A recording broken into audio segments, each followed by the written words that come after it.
আমরা যারা বিবাহিত প্রবাসী দেশে বউ রেখে এদেশে পারিবারিক উদ্দেশ্যে তাদের প্রায় পারিবারিক একটা কলহ লেগে থাকে।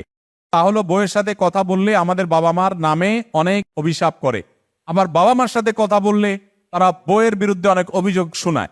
এমত অবস্থায় স্বামী বা সন্তান হিসেবে মানসিক অশান্তিতে থাকি, কিভাবে সমাধান করতে পারি? সবচেয়ে দরকারি প্রশ্ন এটা, যতগুলো পড়লাম এর মধ্যে সবচেয়ে দরকারি। কেন দরকারি? কারণ আমি এক প্রবাসীকে দেখছি সৌদি আরবে কান নষ্ট হয়ে গেছে, কানের ডাক্তার দেখাচ্ছে। কিরে ভাই কান নষ্ট হয়েছে কেন? পরে বলে ভাই হেডফোন দিয়া কথা বলতে বলতে কান নষ্ট হয়ে গেছে। বুঝতে পারছেন এত কথা কিসের?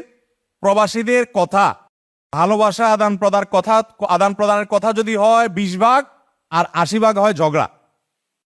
আমি বলি এর চাইতে বড় বোকা কে আছে যে টাকা দিয়া মোবাইলে এমবি ঢুকাইয়া বা টাকা দিয়া মোবাইলে ব্যালেন্স ঢুকাইয়া ওই টাকা দিয়া ঝগড়া করে? এর চেয়ে বোকা আর কেউ আছে? যখন খুব বেশি নেটের ব্যবহার ছিল না, আমি অনেককে দেখছি বা অনেকের কথা শুনেছি যে একটার পর একটা কার্ড ঢুকাইছে, বউয়ের সাথে ঝগড়া লাগছে, এখন আজকে গোষ্ঠী একটা উদ্ধার করে ছাড়বো, এদিকে কল আসে ব্যালেন্স শেষ হয়ে গেছে, তাড়াতাড়ি দোকান থেকে আরেকটা কার্ড আনছে, না তাড়াতাড়ি বসছে, মানে আজকে তোর গোষ্ঠী উদ্ধার, এবার আবার শুরু করছে, আবার কার্ড শেষ।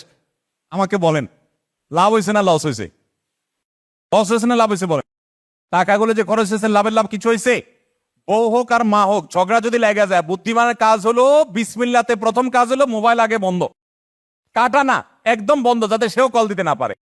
24 ঘন্টা এভাবে একটু সাইলেন্ট ঝিম মারা পড়ে থাকেন, বুদ্ধিটা শুনে রাখেন, কাজে ঝিম মারা পড়ে থাকেন 24 ঘন্টা, কোনো একদম আপনার ফোনে পাবে না, শেষ। ওইদিকে তারা হাউতাস করুক, কান্নাকাটি করুক, 24 ঘন্টা পরে মোবাইলটা আস্তে করে বিসমিল্লাহ পড়ে খোলেন। এরপরে যদি কথাও হয় আপনি লিখা রাখেন, আমি নিশ্চিত আপনাকে বলতে পারি ওই 24 ঘন্টা আগে কথা বললে আপনার যে এমবি নষ্ট হইতো, সময় নষ্ট হইতো, কান নষ্ট হইতো, ব্রেন নষ্ট হইতো, মাথা নষ্ট হইতো, মেজাজ নষ্ট হইতো, একদিন পরে কথা বললে তার সিকিভাগ নষ্ট হবে। দেখবেন যে এখন ঝগড়া হলেও সেটা একটা সিস্টেমের মধ্যে, কারণ 24 ঘন্টার ভিতরে আপনার হিসাব নিকাশ হয়ে যাবে, না রে আমারও তো কিছু ভুল আছে, না আমার ওই কথাটা এভাবে বলা ঠিক হয় নাই, আচ্ছা তাহলে ওইটাকে এইভাবে বলতে পারি। আপনি অনেক যোগ বিয়োগ করার সুযোগ পাবেন। এই জন্য নবী করিম সাল্লাল্লাহু আলাইহি ওয়াসাল্লাম বলেছেন রাগ আসলে ওই জায়গা ছেড়ে দাও, কারণ তুমি জায়গাটা পরিবর্তন করলে তোমার মধ্যে একটা পরিবর্তন আসবে, রাগটা একটু কমে যাবে, তখন যেটা আসবে এটা ব্যালেন্সের আসবে, আফসোস করা লাগবে না। খেয়াল রাখবেন তো ইনশাআল্লাহ। তাহলে ঝগড়া শুরু হইলে বউয়ের সাথে, মায়ের সাথে, যার সাথেই হোক, বিসমিল্লাহতে প্রথম কাজ কি হবে? মোবাইল বন্ধ করে ফেলা একদম। 24 ঘন্টাতে বলছি, 3 দিন করতে পারলে আরো ভালো, সবচেয়ে ভালো 3 দিন করতে পারলে। 3 দিন পরে খুলবেন, দেখবেন যে আপনার রাগের মিটার, বউয়ের রাগের মিটার, মায়ের রাগের মিটার সব আস্তে করে নেমে গেছে।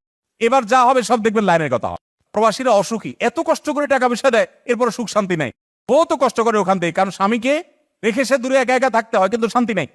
মার কাছে ফোন করলে বউয়ের বদনামি, আর বউয়ের কাছে ফোন করলে